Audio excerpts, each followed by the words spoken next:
Hi and welcome everyone for the next presentation of this seminar. My name is Daniel Thorsson, analyst at ABG, covering IT and tech companies.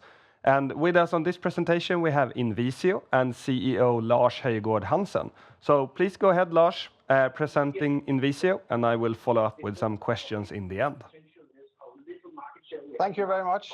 Welcome everyone to the presentation from Invisio.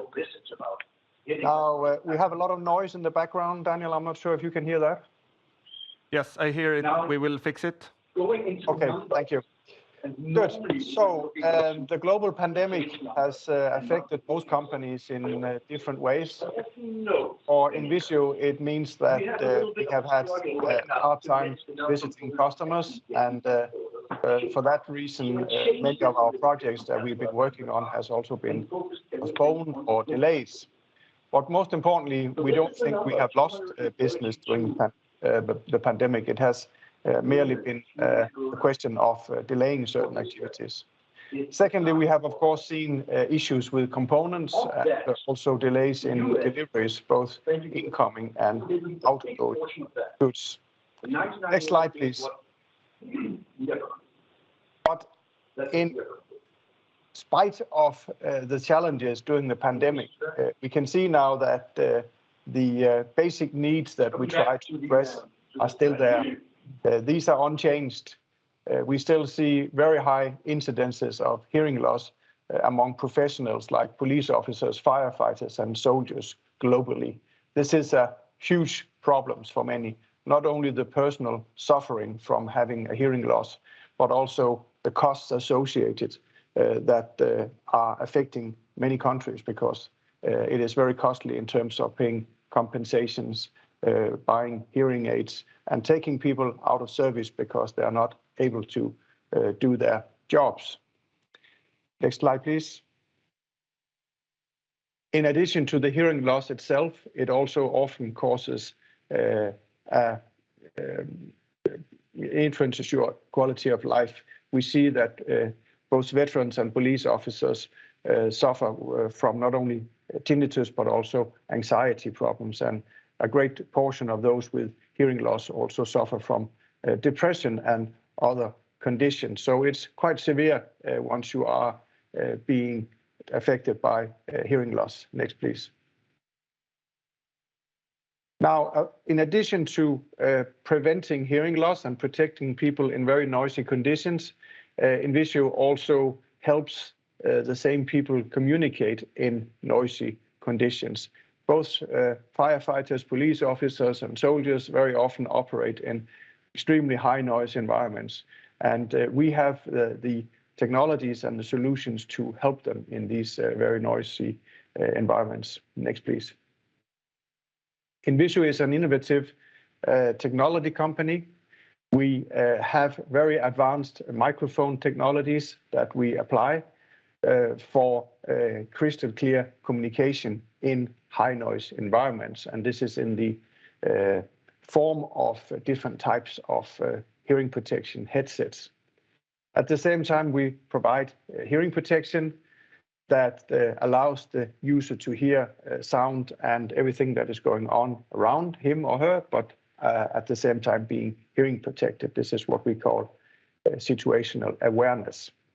And our solutions and systems can be interfaced to a number of different equipment that our users utilize, like radio communication, cell phones, computers, and any other device that gives audio inputs.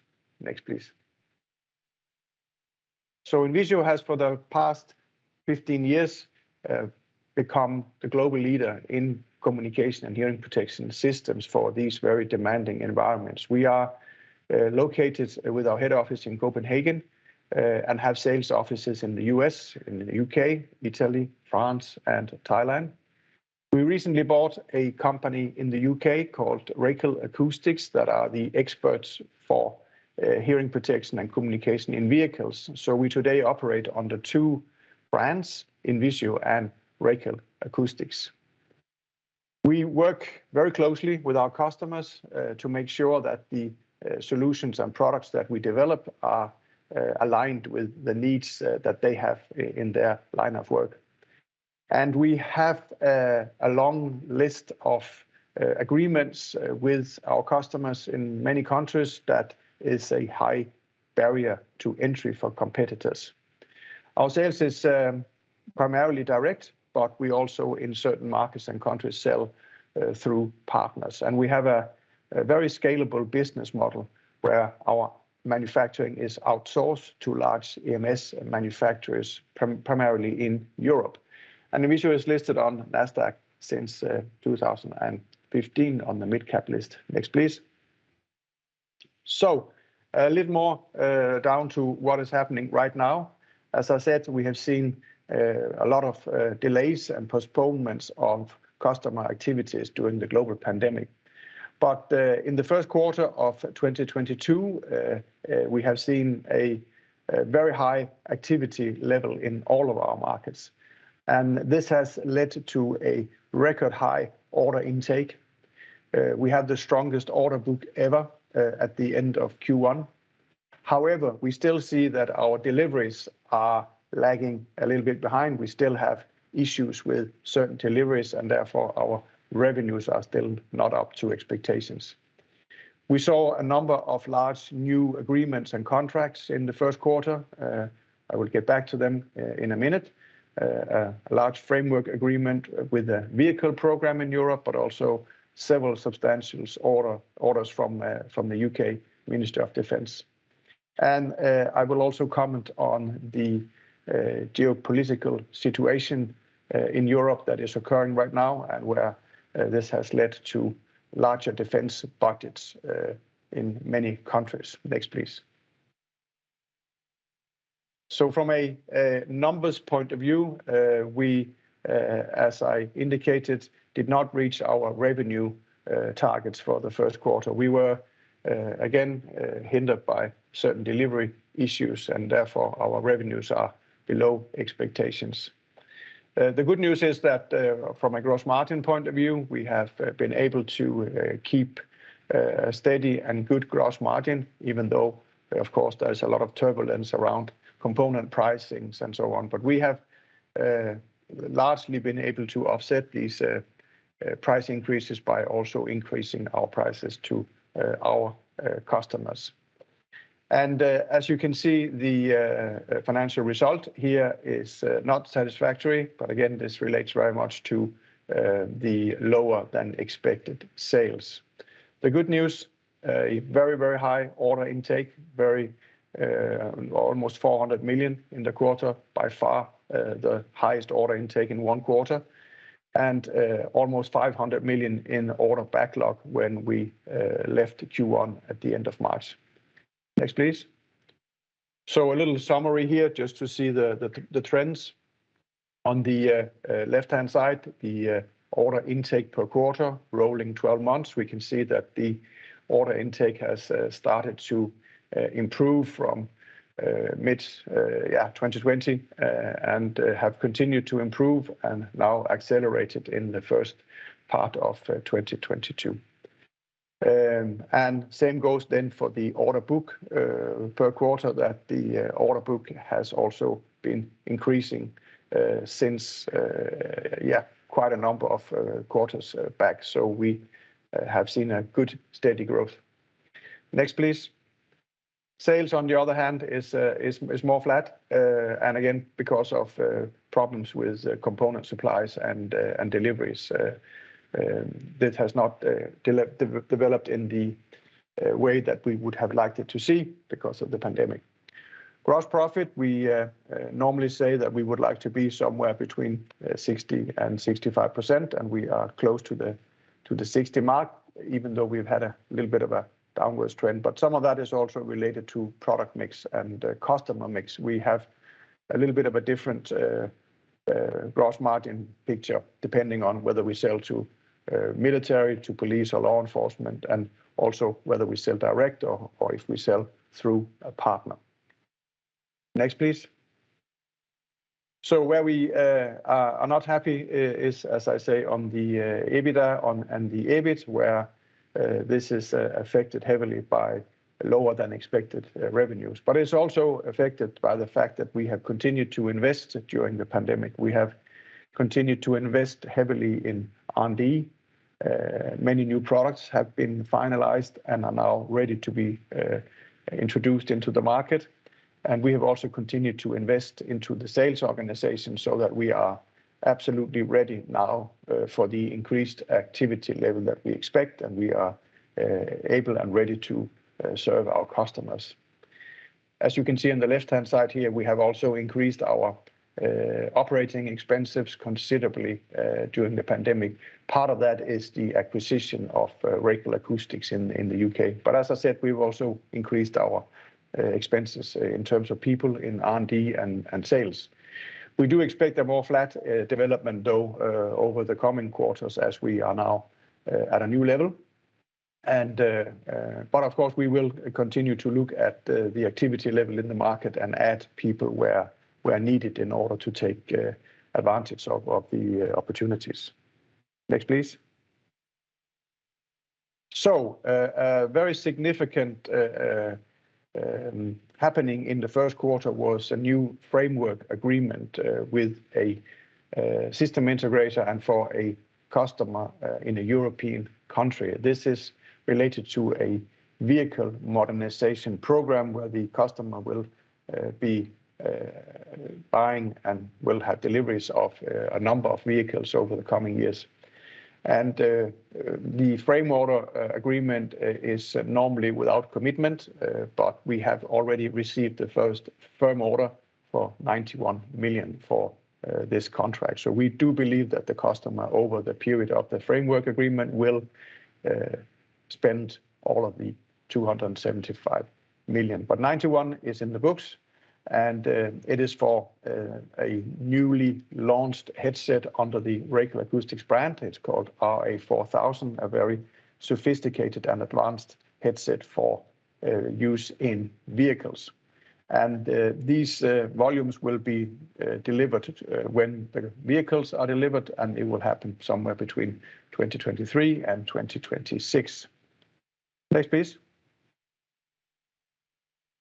In the UK, we have a very strong position, and we of course now also have a company in the form of Racal Acoustics, so we consider UK to be a home market for us.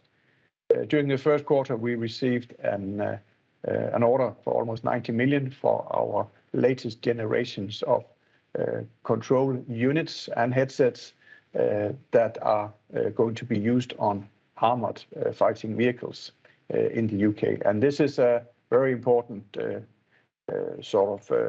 reference order for us that we can utilize in other markets within NATO countries and also for further business in the UK. Secondly, we had follow-up orders for a program in the UK called Tactical Hearing Protection System.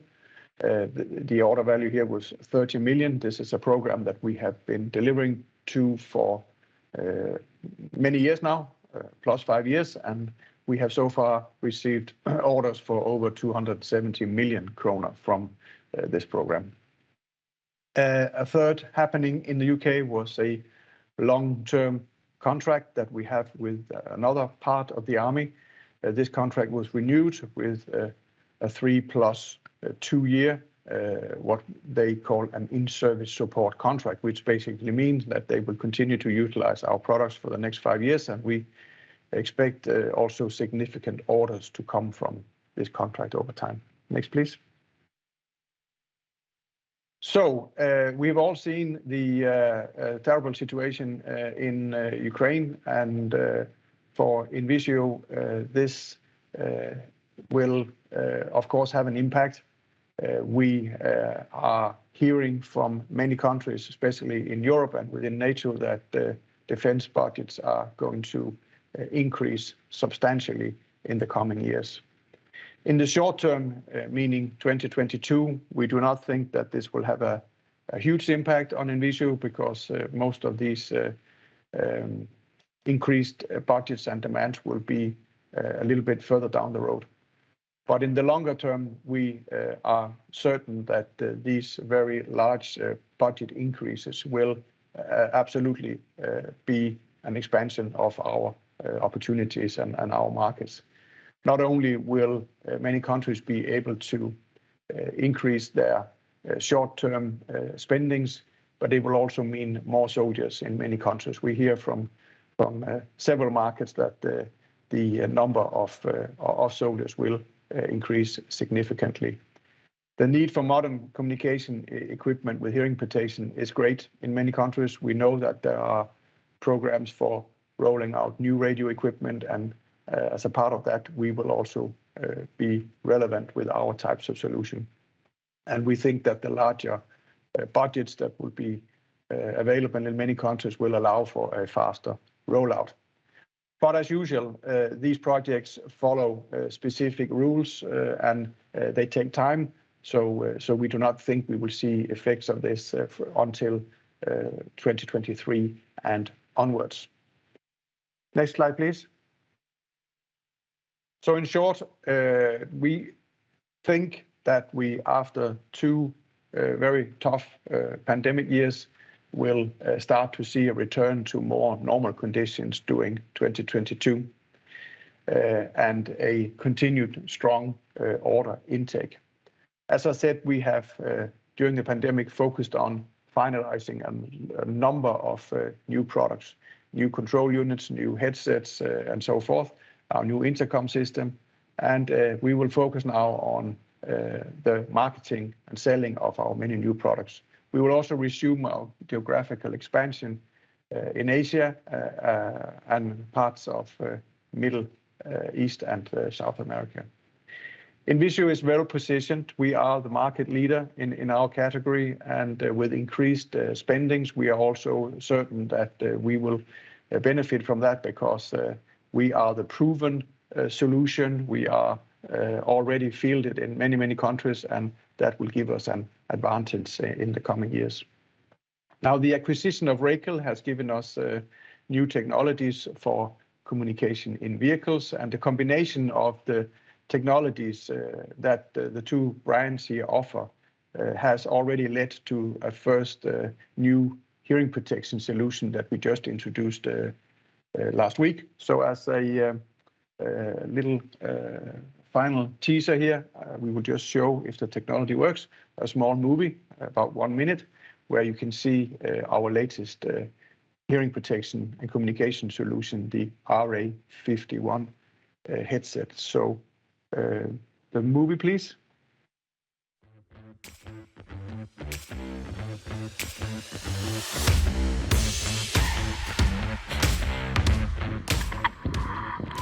Solid copy so far. Over.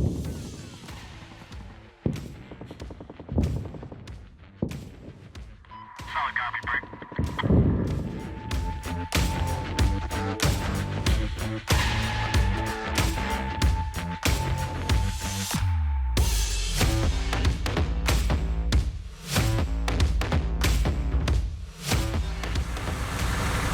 Looks like it froze.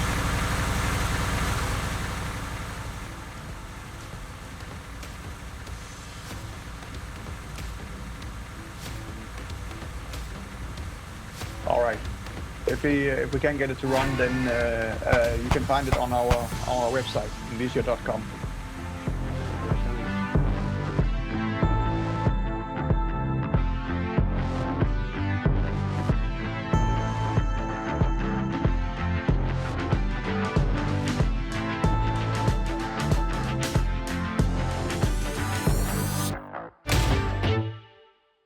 Okay, thank you very much, Lars. You touched upon it, the strong order intake and the strong order book. What's your visibility on deliveries here? Is it in your hands? Is it on the customer hands on timing of deliveries, or is it the global supply chain affecting this? It's a little bit of everything right now. Of course, it is still a little bit messy. It will continue to be messy into Q2 and possibly into the early part of Q3, but hopefully then we will start to see some improvements. But we, of course, work very closely with our customers, and everyone is aware of the fact that there are delays. So it is very much a matter of planning and being very open with our customers and just trying to match whatever plans they have for training and rollout. But I think we can manage that. Excellent. And then on the gross margin here in the business, we are facing a situation with increased prices, inflation, both on wages and components. What's your pricing power in the industry? Can you do anything short term on the prices, or are they already predetermined by agreements? Yeah, to some extent, but most agreements also have a possibility of certain price increases. But it is a little bit customer by customer. I think so far we have not seen, we've seen some component prices increase. It hasn't been massive, but we have so far, as I said, been able to compensate for it. But we of course follow it very closely. We also follow and see what other companies in our industry do and try to find out. I think one thing we have though, which is positive for us, is still being a market leader and increasing our volume, and the combined buying power of Racal and Invisio does give us some advantage towards suppliers as well. So far it's under control, but we of course follow it very closely. Yeah, I see. And then also on kind of the penetration of your products in your targeted markets here. I guess that historically military units and soldiers, they have been able to share communication products because they have not been in active training at the same time. But now when all of the armies will be larger, they'll probably have more training. Is that a large driver for you ahead in terms of growth? And can you say something on the penetration rate here for you in the markets? Absolutely. So as you say, first of all, related to penetration, in many countries still it's only a fraction of users, both military and law enforcement, that actually has a communication radio. So that penetration is of course important to us, that we believe that over time everybody in the army, in law enforcement and police will have their own radio in the same way they have a mobile phone when they are private. So that is a penetration driver. Secondly, as you say, also in countries, many countries, we have seen that you don't have equipment for everybody. You only maybe have equipment for 1/3 of the troops because they are rotating and not in active service all the time. We hear now more and more that many countries are saying we actually do need to have everybody outfitted at the same time. So this will drive the demand for more equipment over time.